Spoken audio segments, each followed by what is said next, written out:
spring 2014. It was still not known what was going to happen with the Arkham series next. The side game, Arkham Origins, released the previous holiday season and was a good game, but didn't really feel like anything more than filler when it was released. I want the real sequel. Then one day I'm just on the phone with my friend from school talking about these games as we tended to do, and I'm surfing the PlayStation Store and see the news of Batman Arkham Knight on the front page. Holy crap, is this the new game? Yes, it was. Rocksteady's third Arkham game, and they announced it in style. Normally, I don't really feel much of anything for these CG announcement trailers, especially when the game is years and years away. However, with the Arkham series, you kinda knew what to expect with the gameplay. So the announcement trailer is merely selling you on the idea of the game, which is Batman is going to war with all the villains united against him in the open city with a new armored batsuit and, of course, the Batmobile. Everything from the dramatic music, the detailed models and backgrounds, the usage of Thomas Wayne's will being read as Batman suits up, and Batman being as cool to watch as ever.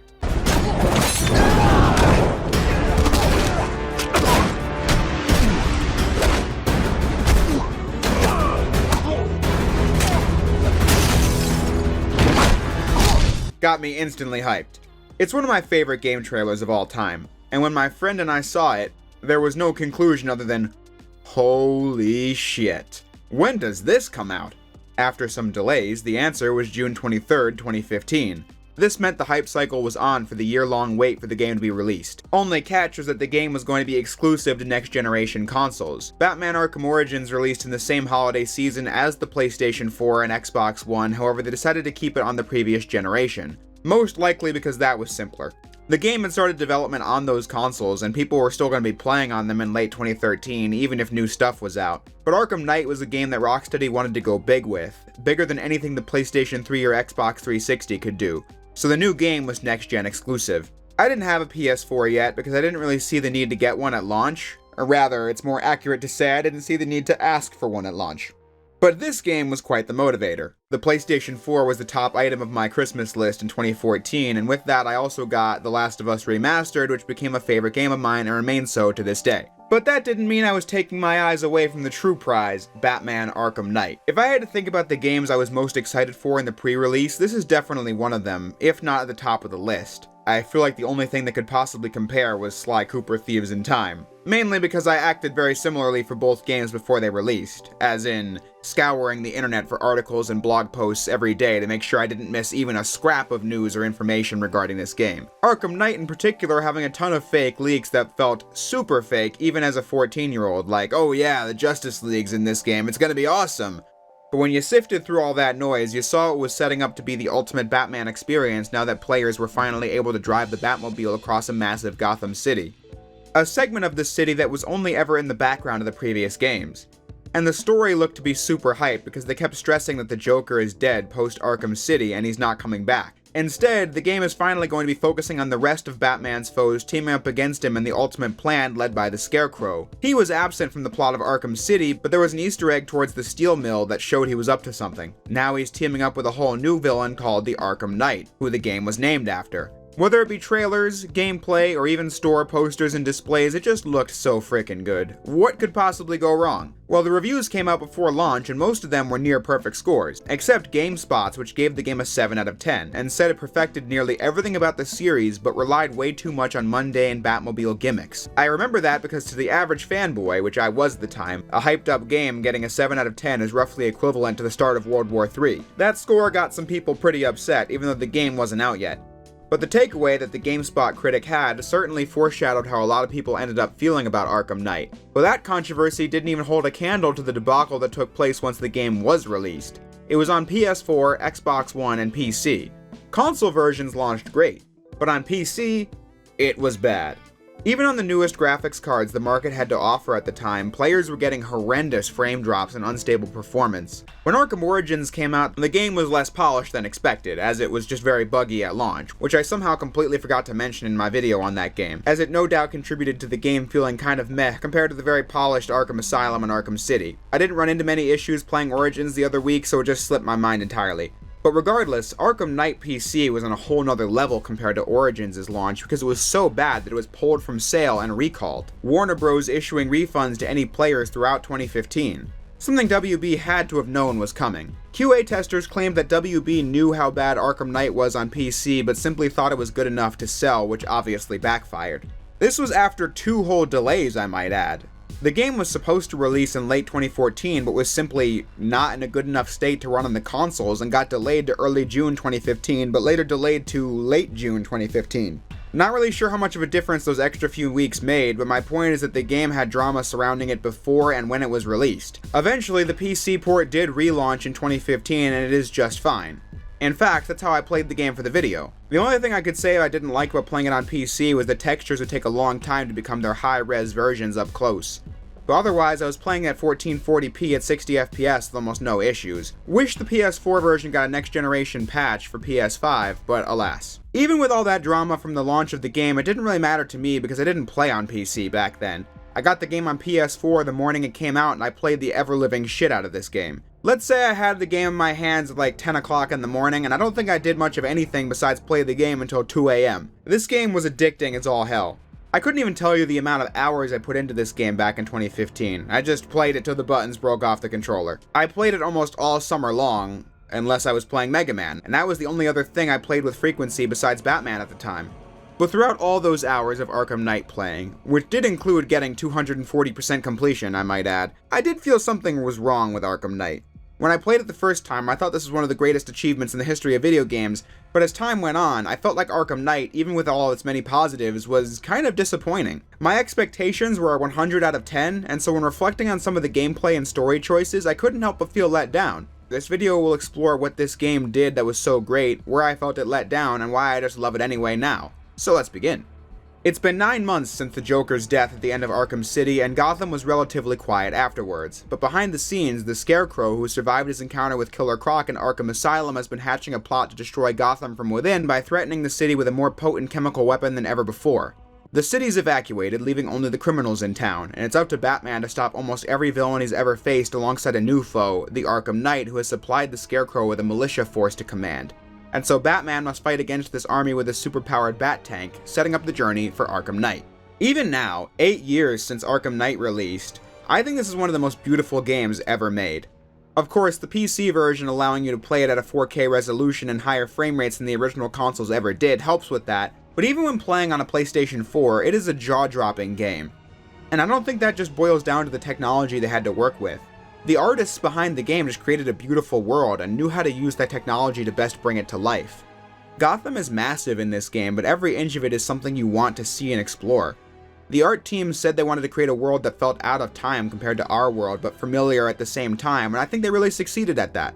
An example of what I mean is that Gotham is full of bright neon lights and giant screens that display ads like our world today, but the ads shown feel like something you'd see in decades past in terms of fashion and artwork. That's something the animated series had also tried to do with its visual design, and it helps Gotham feel like Gotham City and not an open world based on a real world location that a lot of other games have. It's constantly raining in Arkham Knight, and the way the rain pours in the Batsuit looks so convincing and realistic. The way the cape moves with the wind while gliding and reacts to moving at different speeds and angles just looks so much better than anything the previous games could do. The game has more enemies on screen than ever before, the cutscenes are almost entirely rendered in real time, so you go from gameplay to cutscenes instantaneously, never breaking the immersion, and the loading screens aren't super long either. Visually speaking, I think Arkham Knight is one of the best looking games I've ever played. It was the moment that the 8th generation of consoles really began for me. It was just the game where you played it and were like, wow, this could not have been done before. This is why we buy new consoles. And I think this game was that game for a lot of people last generation. But the detail does not stop at the graphics. Batman has never been more fun to play in a game than Arkham Knight. I said in the City video that Arkham Knight was largely a refinement on the foundations City created that were a massive leap from what Asylum had done before, and I'd say that is sort of true when replaying Knight, but I also believe that's an oversimplification for reasons I'm about to explain. This is definitely some of the most refined combat I've played in a game. Even in City and Origins, there were those few times where the free flow system might hit a snag and I'll lose my combo for reasons that weren't my fault. Knight smooths out every rough edge the experience had in previous games. Batman will fly across the room nearly effortlessly, tearing goons to pieces. He won't get caught on obstacles, he will instead jump around them or off the walls to continue the combo. With more animations in combat than ever, like Batman being able to beat on guys on the ground and fly back towards someone standing up with a spinning kick. It works in a way where if you liked Arkham City and Arkham Origins, Batman plays in a way that will feel incredibly familiar. but the developers just loaded the game up with as many ideas as possible, like how Batman can just pick up enemy weapons like a baseball bat or whatever and bash them over the head with it, or how almost every gadget with offensive capability has some new combo takedown like the Batclaw or the explosive gel, or how Batman can use the environment to absolutely non-lethally knock guys unconscious, such as slamming their faces into machines with 1,000 volts of electricity. Yeah, I'm sorry, maybe you could get me to believe that somebody could walk these injuries off in previous games, but in Arkham Knight, Batman can run people over at 200 miles an hour and they're just mildly stunned with an electricity effect. Batman absolutely kills people in this game, make no mistake. But whether it's lethal or not, the combat is just so much fun in Arkham Knight. Packed in with the best animations in the series and the best sound design too.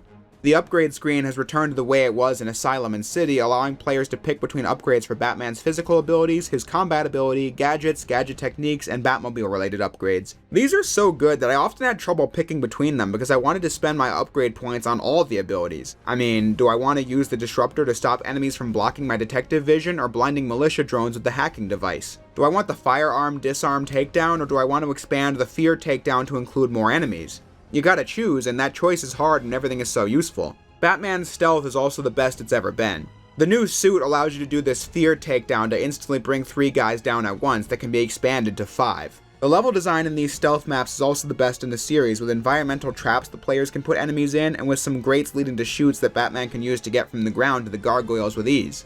Arkham Knight just does everything in its power to make sure players, as the back of the box says, feel like Batman, all the while making the game more difficult than the previous entries too, with the inclusion of new enemies like big guys that carry all the same weapons that the smaller ones can, guys with Gatling guns that can tear you apart, medics on the field that can revive defeated foes, enemies who can be hidden from your detective vision, track you via your usage of detective vision, and the list goes on. The game throws everything, and I mean absolutely everything at you, and yet you feel like you can absolutely take those odds on with your immense arsenal. And these are the most fun gadgets to use in the entire series, as they only picked the gadgets that were the most fun to use and expanded them and brought in new ones alongside them. One of the old ones I thought was improved was the remote hacking device.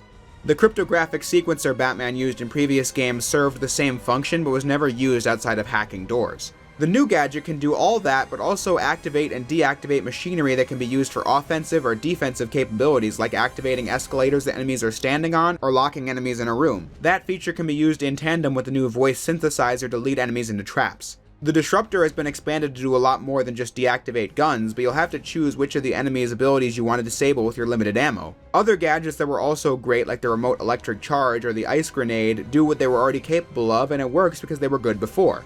And then less useful gadgets like the Sonic Batarang have been removed. But of course, the mother of all tools at Batman's disposal is the Batmobile. What are you doing? Evening the odds. This is something they wanted to introduce for a while, but something like that requires a lot of testing to implement. But since Arkham City nailed the stealth and combat gameplay, Arkham Knight had the dev time to refine that to perfection and implement something new. What was clear in development early on in Arkham Knight was that the game would need an entirely new approach to designing the overworld because they dropped the car into Arkham City, and what was immediately obvious was that the streets were pretty narrow in Arkham City and that buildings weren't that tall. The game was designed around Batman on the ground and gliding over everything, so the streets in Arkham Knight are much bigger and the buildings are a lot taller to make room for Batman ejecting from the Batmobile and not being on top of the world. Traversal as Batman has never been better in this series. Gliding has been a core part of Batman's abilities since Asylum, and Knight manages to make both that and driving work together. Sometimes it's faster to just glide to your next destination by ejecting from the car at full speed, but then getting back in the Batmobile is as simple as pressing L1 and the car will find its way to you and you hop in and drive at max speed. The car controls are some of the best I've ever used, with smooth turning and a speed that's easy to control. Plus, the Batmobile's battle mode, activated with L2, makes it really easy to come to an immediate stop and change your direction if you need to. I think they nailed how the Batmobile plays while trying to travel across Gotham. But the Batmobile, one of the most hyped up features of the game, ended up being the thing most people hated about this game compared to the previous ones. I feel like it's because the game comes off as though it's insecure about the Batmobile's usefulness, so the developers just decided to go way overboard with it. I mean, using it to travel and playing obligatory chase scenes would have been fine. The Batmobile is fun to use when doing these chase scenes. It feels like something you'd see in a Batman movie, especially when you get the skins for classic Batman cars. It's awesome. But then the Batmobile takes up a significant portion of the game while doing things that nobody asked for. Slowly scanning tire tracks to see where the Arkham Knight went? Not very exciting. Slowly using a power winch to drive up select buildings like it's Batman Forever? Not great. But then, the Batmobile has this battle tank mode where the guy who doesn't kill figured he might as well strap on some 60mm cannons and machine guns to the Batmobile. And then you go to war with an army of remote-controlled drones. I'll give credit to the tank battles in Arkham Knight for this. It handles well. You unlock various upgrades for the Batmobile, like hacking the drones, doing more damage, an EMP charge, and so on. There is a skill curve and a progression for Bat tank battles, but there are so many of them over the course of the campaign, and it really is something that nobody asked for. There's an entire side quest of blowing up militia bombs which forces you to battle dozens of tanks at a time. I find it satisfying to quickly boost out of the way of an enemy tank and then blow it up, or just targeting 10 tanks and destroying them all at once with missiles, but again, the issue is that this is Batman Arkham Knight and you have to spend maybe like 4 or 5 hours of this 20-hour game battling tanks, or racing on Riddler tracks, or solving Batmobile-related Riddler puzzles. It's very easy to get sick of the Batmobile by the end of the game because despite how polished and admittedly satisfying it can be to play, you just want to get back to beating up goons with your bare hands, and instead you have to fight drones with a tank. This seriously brings up a question about the Arkham Knight's competence too. He knows so much about Batman that he trains his guys on where the armor is the strongest and the weakest, but also thought it was a good idea to pit Batman against an army of unmanned tanks. Literally put any humans in even a third of these tanks and suddenly Batman can't just blow them up with missiles anymore. But then you could say, well, they made them unmanned for the sake of gameplay and not the story, but in that case, who asked for Bat tank battles to begin with? The sheer overexposure of Bat tank fights became what a lot of people remembered about Arkham Knight, and it soured the game in their minds because it wasn't fun enough to justify the amount of time you spent on it. I felt like that for years, which was a big thing I was let down by in this game, especially because of the fact that the Batmobile robs the game of boss fights. This was a huge thing the game disappointed people on. There are no boss fights in the entire game where you just get to go head to head with a villain. It was so shocking when the game came out because we all know Asylum absolutely shat the bed with boss fights. But then City was such an improvement in using the combat engine and the gadgets to create memorable encounters. But then Arkham Knight comes in and has almost no battles with villains unless the villain is treated like an ordinary goon like Two-Face. What does happen is you battle the Arkham Knight in a tank with the Batmobile multiple times, and that is just so anticlimactic after all the build-up the story and marketing had done for Batman and the Arkham Knight. What was really funny about it was that after the Arkham Knight is defeated, Deathstroke returns to control the militia and you also only battle him in a tank. And then he's defeated in a cutscene. And this was the moment where a lot of players looked back at Arkham Origins and thought to themselves, maybe that game wasn't so bad. It had some awesome boss battles, including the best fight in the series against Deathstroke, who absolutely sucks in Arkham Knight, getting one of the worst fights in the series. This was yet another thing that soured me on Arkham Knight. The fact that it had all these villains, and yet so many of them were disposed of in cutscenes or are wasted on Bat tank fights. Except for Riddler. You actually get to pummel him for once in this game, which is glorious. But on the subject of the Riddler, side quests are in abundance throughout Arkham Knight, and in order to see the true ending of the story, players have to complete all of them. For many of those, that's pretty simple. Once a quest unlocks, if you start it immediately, you'll be able to gradually do more and more of them alongside the campaign, to the point where by the time I had completed the main story, I had already finished most of them. Compared to my first playthrough in 2015, where I largely was gunning for the main story because I didn't want to get spoiled on anything. Having said that though, I think some of the quests in this game can be a bit repetitive. The Two-Face one, for example, sees you stop 3 bank robberies, and all of them have the same gimmick where the alarm is covering up the noise you make so you can be louder in your stealth. But then, Dent cuts the alarm and you have to pick them off quietly. It's the same exact gimmick 3 times, and of course the militia ones like destroying their bombs are very tedious because of the Bat tank gameplay. I don't think the side quests are bad in Arkham Knight, but I do think they aren't the most exciting thing in the world. Just carried by it being Batman Arkham Knight, which is a fun and satisfying game. My favorite quests in this game are the ones where Batman teams up with another character, like how Batman and Nightwing fight against Penguin and Killer Croc, or how Batman and Catwoman are forced to fight against the Riddler, Batman and Robin having to take on these new Jokers at the film studio. I also remember being let down by the integration of the other heroes when the game came out. I thought what would happen was that every sidekick would be a major part of the gameplay and have their own quests and be able to explore Gotham, but in hindsight, that was definitely expecting too much. Instead, having Batman team up with the various characters for specific missions feels right at home. Like, each quest is its own episode, and then some of them include sidekicks and some of them don't. Fighting with 2 characters feeling effortless as you can switch between them with the press of a button and keep your combo going on, or just wait till the tag team takedown is made available.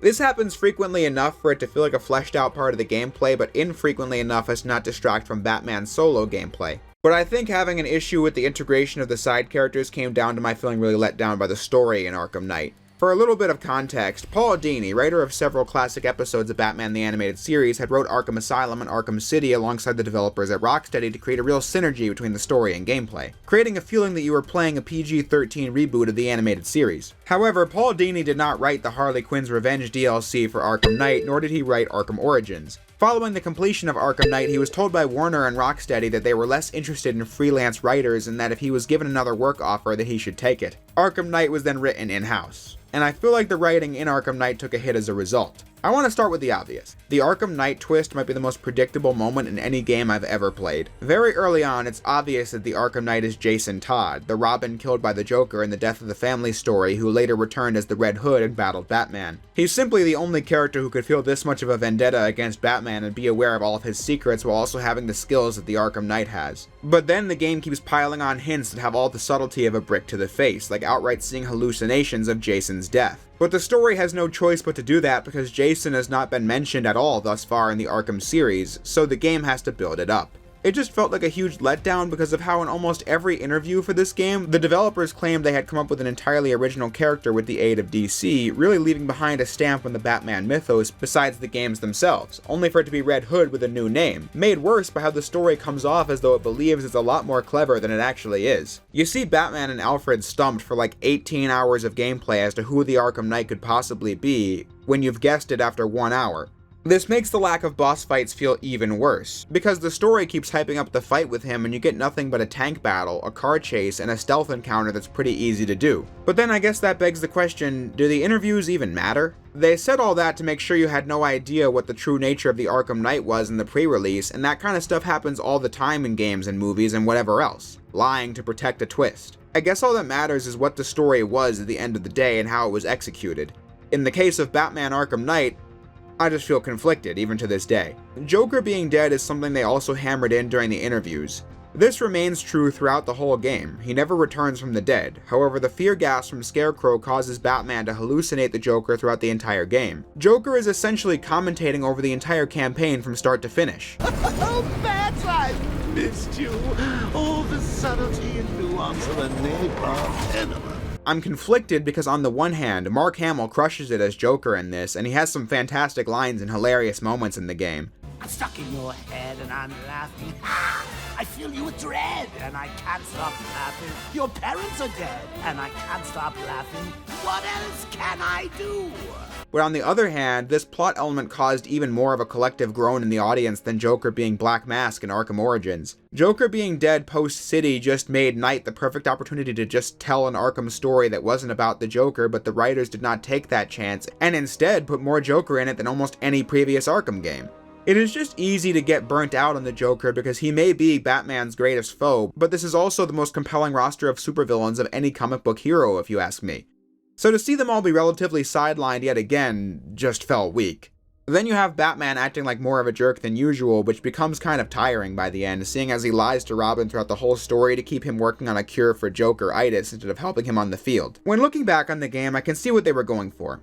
I can explain this in more depth later, but this is a story about fear, and what fear causes Batman to do that alienates his allies. I just think the game's story lays it all out pretty thick. The Arkham series is also guilty of rewriting its own history again and again.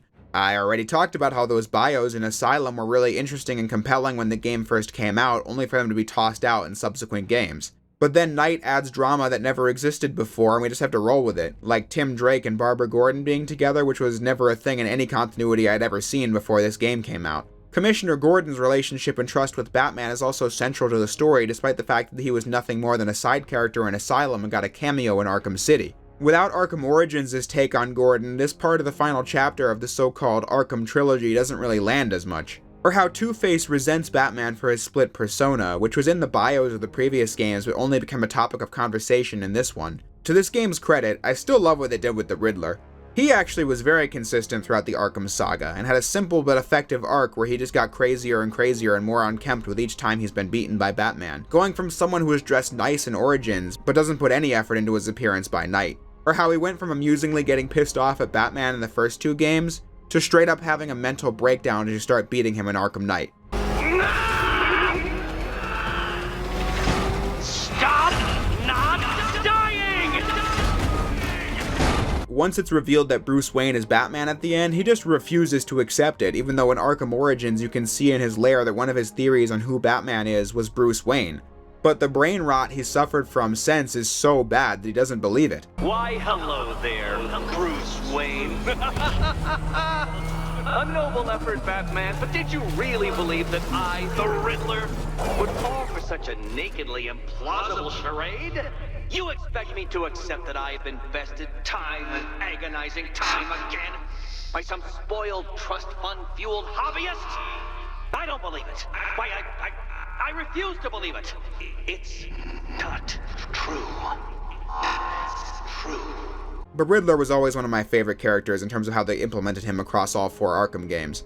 Other villains that did appear on screen just get rewritten to be completely different characters, and we just need to pretend that it's not that way. The Scarecrow is unrecognizable from his appearance in the first game, and I don't mean physically. The idea is that he's disfigured after what happened with Croc. I just mean that his entire personality went from being the kind of villain who cackles in an elevator to an audience of absolutely nobody.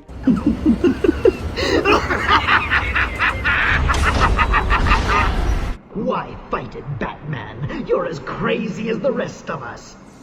You need us as much as we need you. To this soft-spoken monster maniac. Tomorrow, this will seem like child's play. Gotham, this is your only warning.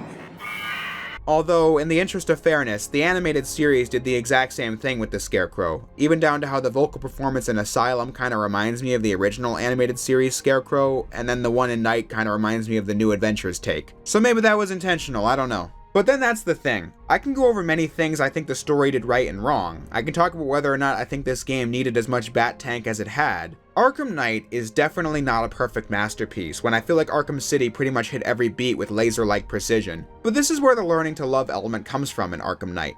Were this video made a couple of years ago, it would have absolutely been about how this game was a letdown because it was so obvious that Jason was the Arkham Knight when I expected a new villain. And really? Joker commentating on the whole game? Guess they just needed to have Uncle Jay hog all the airtime for another game. But as the last few minutes have shown, it's not that these are things I don't believe. I still think the writing on the Arkham Knight reveal was kind of shit, not gonna lie. But what is an unmistakable fact about Arkham Knight is that I have played this game for an uncountable amount of hours, playing it for weeks after it released in 2015. Fully completing all the side content, which I never did for any of the previous games. In fact, I have come close to fully completing Arkham Knight multiple times over the last several years. Whenever I pop in Arkham Knight, I'll be addicted to playing it for days, and I do not do that for games I thought were a letdown. I simply don't play games I don't like as much as I have for Arkham Knight. Even for this video, on the last day of recording the campaign, I sat down, played for 3.5 hours, and then took a dinner break. But then decided to go back to recording immediately, and from then to my finishing the story, 4.5 more hours had passed and it felt like no time at all. And that's because Arkham Knight is an addicting game, helped by the fact that the game has like 50 or more hours worth of content. The main story and side quests will take you 20 hours if you know what you're doing, but then you get a bunch of DLC campaigns that are all fun and allow you to play as other characters like Harley or Red Hood or Batgirl. The story mode has DLC missions with Freeze, Croc, Mad Hatter, and Ra's al Ghul that feel as good as any quest the main game had to offer. And then you can do challenge mode maps with every single character and toy around with a plethora of skins, ones that are actually cool to see like the 89 suit or the Dark Knight suit. And then the game ends in a satisfying way. Sure, I think the fact that you don't fight Scarecrow or the fact that the Arkham Knight has a complete heel turn is pretty lame, and once more, at the time it felt like they were overplaying the Joker. But when you reflect on it, it's easy to see that Arkham Knight was trying to tie the whole series together as being a single story about fear and how that relates to the journey of Batman and Joker. In Arkham Origins, Joker was trying to kill Batman until Batman rescued him from certain death. In that moment, Joker became obsessed with Batman because it seemed like that was the first time anyone ever did anything for him. So he kept raising the stakes by finding new ways to try and hurt Batman and everyone around him just for the fun of it, which led to him poisoning himself with Titan in Arkham Asylum, and the result of that was what was killing him in Arkham City. Poisoning Batman and Gotham with his blood was his last act to ensure he left his mark on the city and Batman, even in death. And Batman never killed him for a fear of what he would become if he ever crossed that line. It's basically just the paradigm the Joker described at the end of The Dark Knight that's core to their dynamic in most incarnations. Arkham Knight used the Scarecrow as the main villain to highlight this point. They could have used this as a chance to do a rerun in the Scarecrow scenes that people loved in the first game, but instead used Scarecrow as a way to explore Batman's fears in a more personal way. Since Joker's stuck in Batman's head, Joker becomes the voice of Batman's inner critic. Everything Batman feels guilty about and tries to suppress, this inner Joker laughs at him for. He's a jerk to people like Robin because he's afraid of something bad happening to them, and that lack of trust causes the very thing he was afraid of when Robin's captured in the end. Batman is forced to surrender to Scarecrow and show his face to the entire world while getting pumped with fear gas, which causes the Joker side of Batman to take over. But then Arkham Knight shows the audience what the Joker was afraid of most of all, being irrelevant. He did all this horrible monstrous shit because he liked the attention. Flooded on fear gas, we play as the Joker finding out that nobody cared that he died and that nobody mourned him besides Harley, who's a lot more competent as a villain now that he's dead. Batman regains control of himself and literally locks the Joker away in his mind, finally dooming him to irrelevance for good. On the 6-year journey between the release of Arkham Asylum and Arkham Knight, there were moments I thought that didn't land. Like how it wasn't my favorite twist for Joker to be the villain in Arkham Origins and all the stuff I've gone over before. When you look at the Arkham saga as this story between Batman and Joker about fear, it feels conclusive, leaving players with an open ending after you 100% it as Batman destroys everything once his identity is out there, allowing the people associated with Batman to move on with their lives, but still leaving us on a note that shows perhaps Batman is still out there watching over the people of Gotham. This seems to be outright confirmed by the new Suicide Squad game, but we'll have to wait for that to come out to see what's really going on. But that's irrelevant when discussing Arkham Knight. A game that I think, while not perfect, is fantastic. It's just about everything I'd want from a game, as I find it addicting to play, a visual spectacle, and gives you a lot to talk about and think about, which Arkham Knight has done for me ever since it first came out, and is the ultimate culmination of a studio perfecting everything they had built up over the course of 6 years, starting out as a relatively unknown studio in Arkham Asylum, but then making 2 of the biggest and best-selling games of the last decade. That passion for Batman and making a great product shines through in the whole trilogy. And through it all, I did learn one thing from Arkham Knight. I said before that I started feeling the game was a letdown because of just how hyped I was for it. But it was after this game that I pretty much stopped getting to that level of hype. You know, every year there are always games I'm excited for, but never again did I do that thing where I'd soak up all the info related to a game and be so invested in it in the pre-release. Now I just think, oh, that looks great, looking forward to that, and usually leave it at that. Because that level of hype is almost guaranteed to leave you disappointed because the game will never live up to the high expectations you have for it if you spend all that time thinking about all the ways you want it to go, and then the game will obviously never live up to those standards. So when I replay Arkham Knight already knowing how it all goes down, I can just play it and see that it's a fantastic game. One that rounded off a near perfect saga of games. But that pretty much covers my thoughts on Arkham Knight. With all that said, in hindsight, I actually kind of wish I planned on finishing this series of videos with Arkham Knight, but I already announced that I was going to cover the recently released Gotham Knights game, so I will honor that word and do that game. Hope people look forward to that video, and in the meantime, I'll say what I always do. Thank you all for watching, and I'll see you next time.